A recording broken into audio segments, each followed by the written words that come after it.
everyone. How is everyone doing?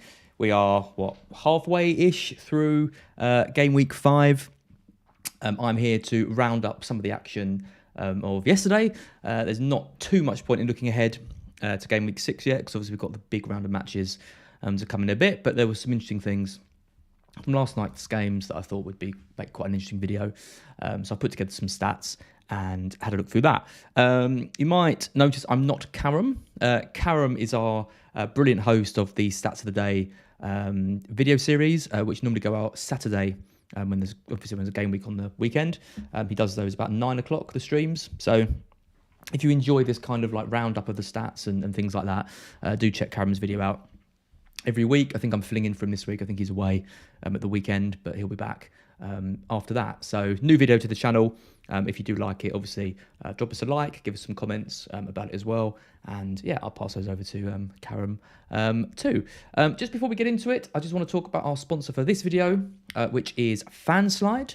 I've been playing Fanslide this season so far. Basically, it's an app that you can use to kind of enjoy live games in a slightly different way. You can pick 3 players. They earn 3 times, 2 times and 1 times points based on all the things that happen in the game. Interceptions, tackles, clean sheets, literally everything is logged and recorded and shows up on the screen as the game is live. You pick those 3 players, you can have them in your team for 20 minutes.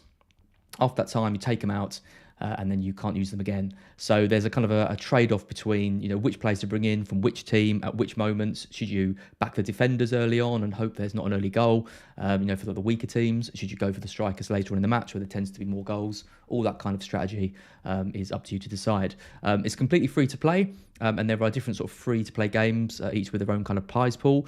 There's also sort of paid-for games as well. I think it's like £2 and £5, but you play for a whole match, so you don't have to keep sort of betting on it like you might do with other bets. If you are spending money, obviously 18 plus only. Do gamble aware. Gambleaware.co.uk if you're worried about your gambling or anyone else's, and also for all the facts about gambling as well. But I think it's a really cool and fun new way of playing FPL that isn't just put your team in, wait till the deadline and then you've got no control. You've got control kind of as the whole match goes and develops. If you are interested, tonight there's a £100 free roll, which is Liverpool versus Newcastle. Starts at 8 o'clock. You just need to sign up to the app, download it. There's links in the description. You can play that for free. See if you like it. Let us know if you do in the comments and on Scout as well. They're a new partner of ours, a brand new game. I've chatted to the owner. Lovely guy. Really wants to kind of make this game a success. So give it a go and let me know what you think. Right.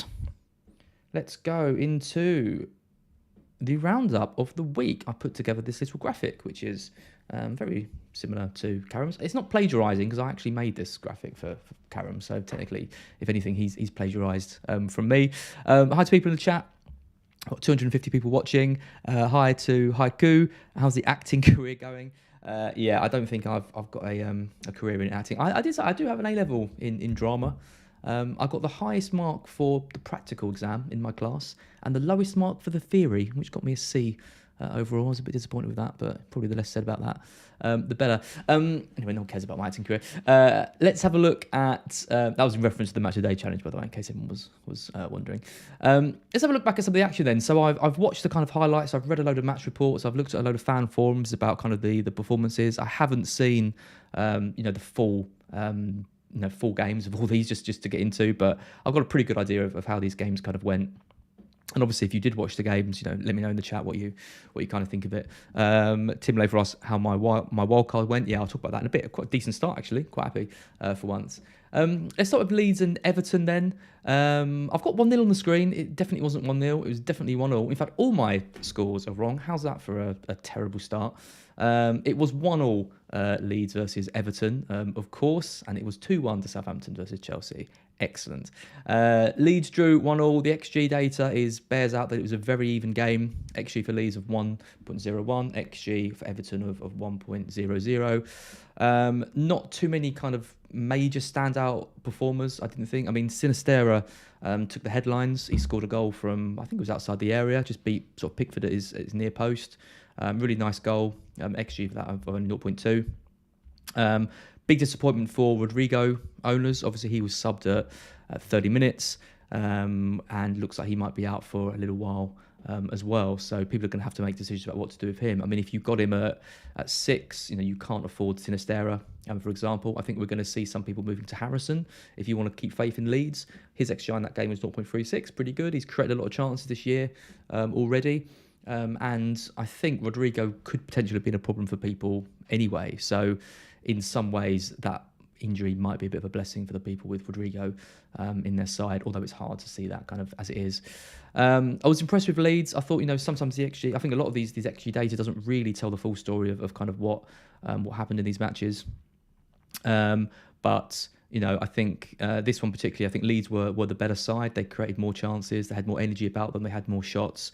The problem with Everton is they seem just to be happy to kind of soak pressure and kind of allow teams to have chances and have the ball and try to hit teams on the kind of counter attack and they don't have the kind of clinical finishing ability, or they don't even have a striker. So trying to find a clinical finisher in their side is going to be really difficult for them. They're incredibly reliant on Gordon, who scored again. I mean, what Cooper is doing with that through ball coming through from Iwobi, he kind of, if you haven't seen it, Iwobi plays a really bad pass that basically is going straight into Cooper's legs, and he kind of dummies it, but dummies it straight into the path of Gordon, who then finishes. It's a really weird bit of defending. So obviously that's why Iwobi's XGI is 0.03, whereas Gordon's is 0.45, because he was essentially through on goal after that mistake. So they're the kind of chances that Everton, desperately need to take. I do fear for them from an attacking sense. I definitely fear from them from a defensive sense. I think they've got a pasting coming in a little while. It's really annoying me that says 1-0 and not 1-0. Must be annoying people. Yeah, Josh White. I know the scores are wrong. I don't really know how that happened. I think sometimes I have it set up so that kind of things automatically update, and I wonder if I've done that and not changed it. Anyway, yeah, sorry. Leeds drew 1. I've even got the colours wrong as well, so I just completely got that one wrong. But yeah, I think Everton fans are kind of rightfully worried about what's going to happen to their team. I think, if Gordon does leave, that is just a huge loss for them. We'll talk about Chelsea in a bit. I don't think Gordon massively improves Chelsea, if I'm being honest, but it massively weakens Everton. They've got 3 points from 5 games. I think some of those points have been fairly lucky as well. So I think Everton are a team that we're going to start targeting. The reason their XG is so low, and a player that isn't mentioned here was Patterson. Patterson had a really good chance kind of right at the end to actually get Everton more from that game, which would have been a big surprise. Onana had a good chance as well. So they're reliant on kind of very few chances to kind of get those points. So we'll see. I don't think we're going to be considering any of their options for a while, but I still think they're a team that we can kind of be struggling. The teams are going to find it quite easy to play against at times, and they have a tendency to frustrate and annoy teams, and I wonder if Liverpool's going to be one of those. But I think they've got a pasting coming soon. Pretty much, they're just quite a negative team to watch and to play against. I think there's probably a drubbing. If we head over to the expected stats, for example, this season so far, I mean, this is inclusive of Bournemouth's 9-0 loss. There's no team that's actually conceded more chances than Everton in the league. Them and Fulham, interestingly enough. But obviously they have played kind of a game more as well, so you'd expect Bournemouth to come up. But given this isn't great for them.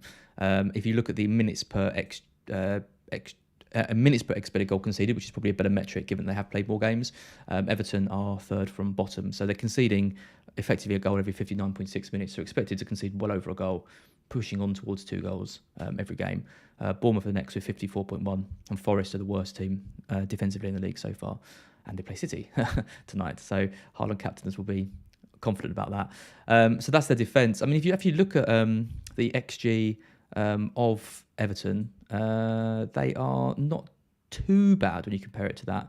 I mean, you've got Bournemouth right down the bottom. I mean, 286.5. I know they've had a hard run, but that isn't absolutely shocking. They're just not expected to score. Expected to score one every 4 games, whatever it is. It's crazy. Next worst on the list is Forest with 108.1. You've got to go down to 82.7 for Everton, so they are expected at least to score a goal every match. It's just, are they likely to when they've got no kind of striker in their side? So they're okay from an attacking sense, although I wouldn't be investing in any of their midfielders. But from a defensive sense, as I said, I think they're still a team to target. Leeds, on the other hand, Leeds are doing decently from attacking sense. Minutes per XG, 60.8. That's kind of in the top six of all sides, below Brighton. Why not? Spurs, Liverpool, Arsenal, and City. So I think, given the fixtures still good for Leeds, there's a time when you can keep faith in them. I really like Sinistera. I'm going to find it hard to get him in because he's 6.5, but if you maybe have got a little bit of extra money in the bank and you're moving off Rodrigo, I think Sinistera is a really fun pick who's going to be kind of Rafinha light in some ways as well. From a defensive sense, if we go back to, I won't do the XG conceded, we just do it by minutes. You've got Leeds somewhere mid-table, I believe. Yeah, there. So mid-table, 68.2. So again, Leeds aren't a team that I think, they're a team that's investing in the attack, and I don't think they're showing signs of being a team that are going to get pasted every week, which is probably a far cry from what I thought they were potentially going to be at the start of the season. So Leeds, okay. Hold your players. Everton, don't buy any. That's the kind of the thing I get from that. Let's take a look at the second one, which is Southampton-Chelsea. Oh my God, what is going on with Chelsea? Obviously, the scores are wrong on this one as well. My apologies. Southampton did win this. He's got the colour right. They won this 2-1. Chelsea, I mean, what can you say? They're a team that plays well in spells. I thought they were really impressive against Spurs. Lack the cutting edge, which is something that we're going to be saying probably the whole season, unless they sign a striker.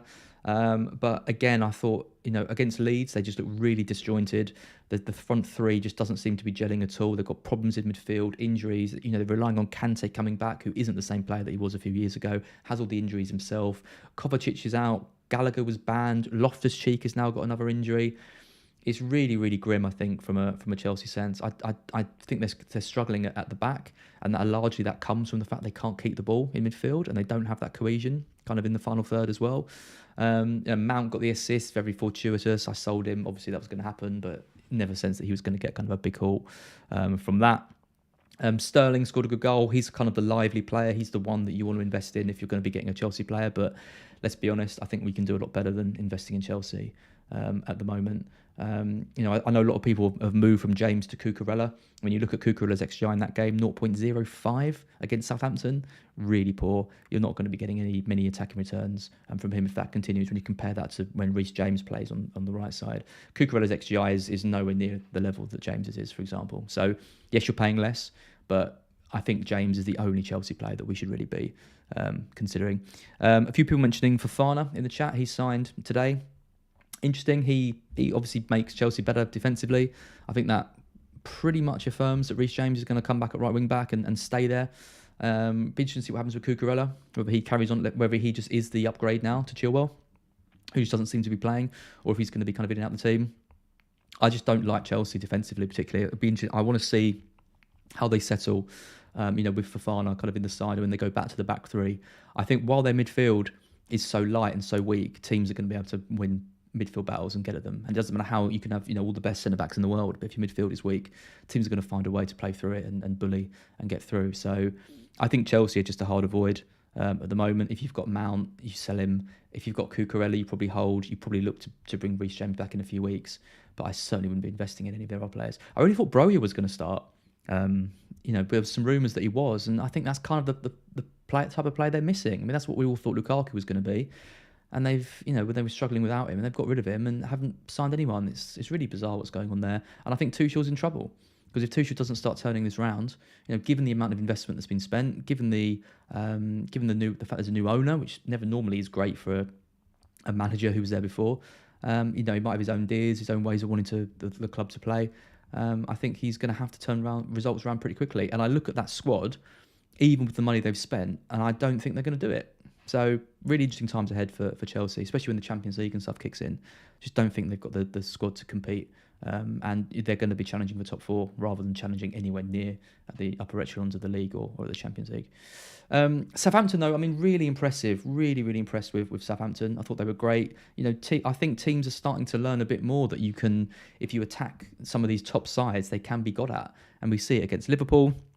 We see it against, Man City even, when Palace attacked them. Okay, they eventually ended up losing that game, but at least they gave them a bit of a game. And that's the way to kind of, especially when you've got a team like Chelsea who are in a bit of disarray, you kind of have to get at them. And I was impressed with a lot of their players. Perrault's on there. I thought he played excellently. Lavia scored a great goal. I mean, 4.5 million mid. He's only 18 years old as well. They've signed all these kind of new players, and not having Gineppo at left back or whatever it is probably has. Thank you, Jimmy Daniels. Very kind of you in the chat.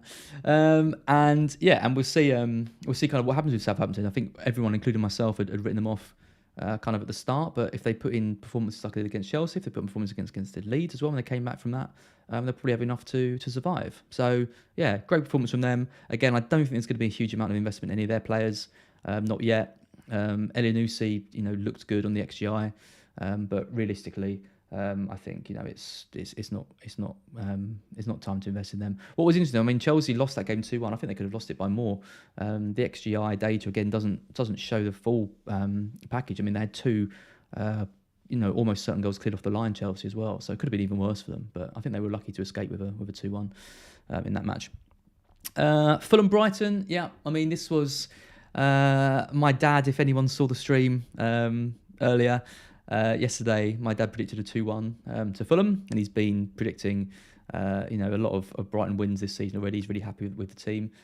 This was before we'd even seen the lineup. When I saw the lineup, I thought, is this Potter being too clever again? And I think it probably was in the end.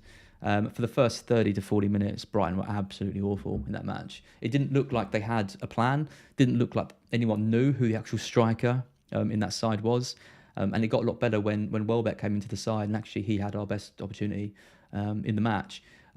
It was really just a kind of Mitrovic show, as it is going to be so often when it's Fulham, and it's the reason why I wildcarded and brought him in, just because of how impressive he is, and how that team is just so structured to get the most out of him.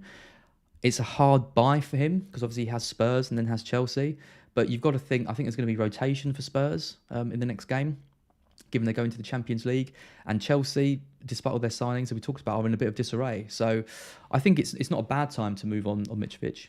His price is going to go up as well, and I think when you've got a player like that in the side, Talisman doesn't even begin to cover what Mitrovic is for that Marco Silva side. So I think you get Mitrovic in.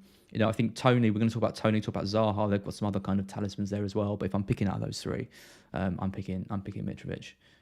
In that one. I actually had some data on Brighton from last season, just to show that nothing really changes. Here's the team comparison. Again, this is all on Fantasy Football Scout, so if you're interested in this kind of stuff, do head over and sign up and you can have a look.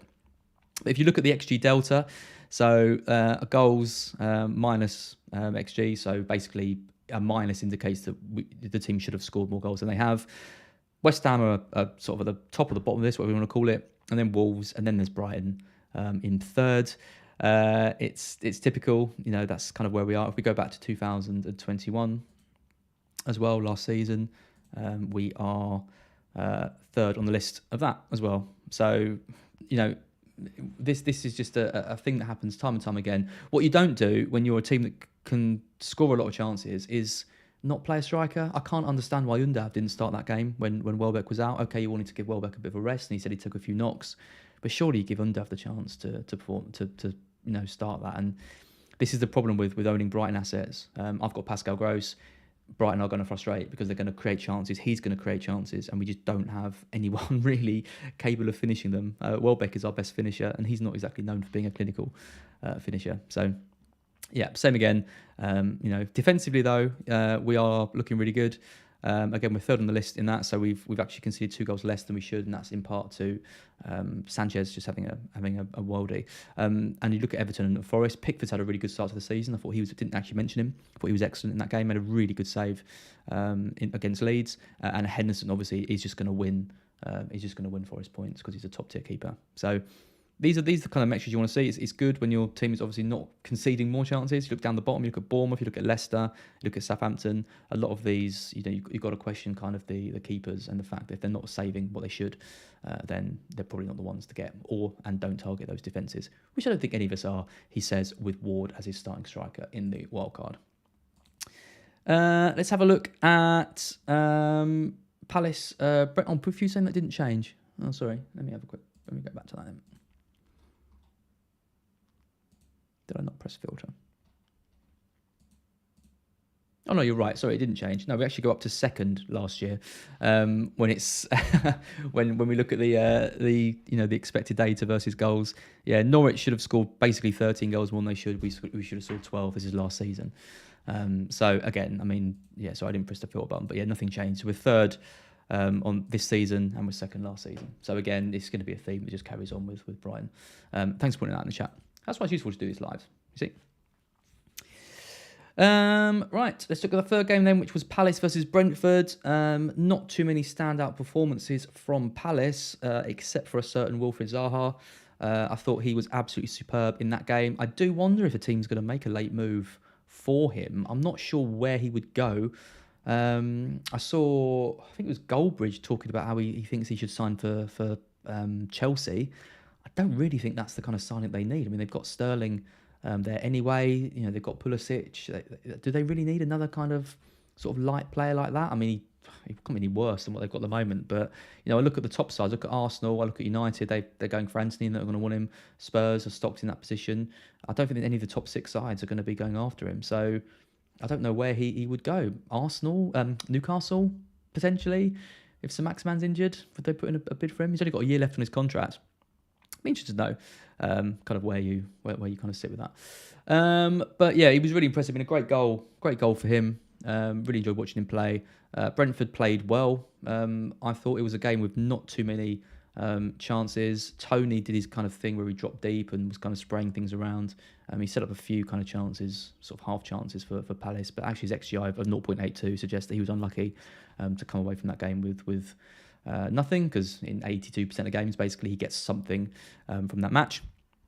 And if you look at some of the other players, I mean, you're looking at their defenders, really. Zanka, they had good chances right at the end of the game, could have actually won the match, which probably would have been a bit unfair. Vissa scored a good goal, great cross, 2 minutes from the end of time as well, a great ball from Yanal. So you look at these XGI kind of things, most of this came sort of towards the end of the match, when Palace looked like they were in control of that game. And like I said, not too many chances in that match until Brentford almost snatched it kind of right at the end. Brentford, an interesting one. I mean, a lot of people have got Tony. I think he's fine. For me, I'd rather have Mitrovic if I was going to be buying one now. I think we're going to see too much of Tony dropping deep and playing others in. This is a good option. They've got Mbomo there. They've got loads of other players that can kind of score.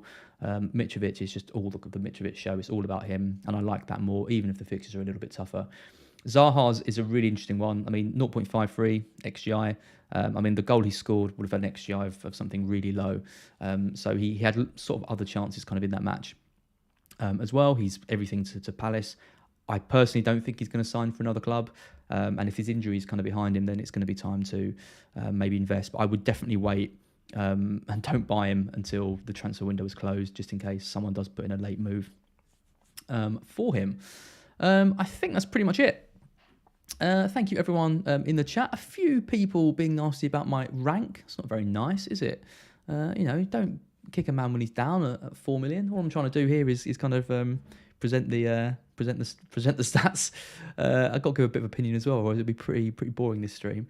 But yeah, I mean, I think out of the games yesterday, there isn't probably a huge amount of interest in players other than Mitrovic. Mitrovic is by far the key player, and I don't think we need to keep watching him to know how Fulham set up and what they're about.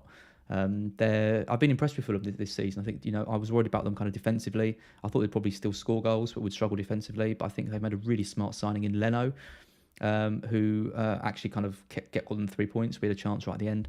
And yeah, I think with Mitrovic as well, when the fixtures turn, he's going to be kind of in everyone's side. So I don't think there's anything wrong in going early with Mitrovic and pairing him with Haaland and Jesus, which I think is going to be the front three that most people have. So move for it early if you're looking to strengthen your striker spot and kind of go from there. Right, everyone, thank you so much. Nice quick stream. This one, 26 minutes. Hopefully you've enjoyed it. Karen, we're back doing these soon.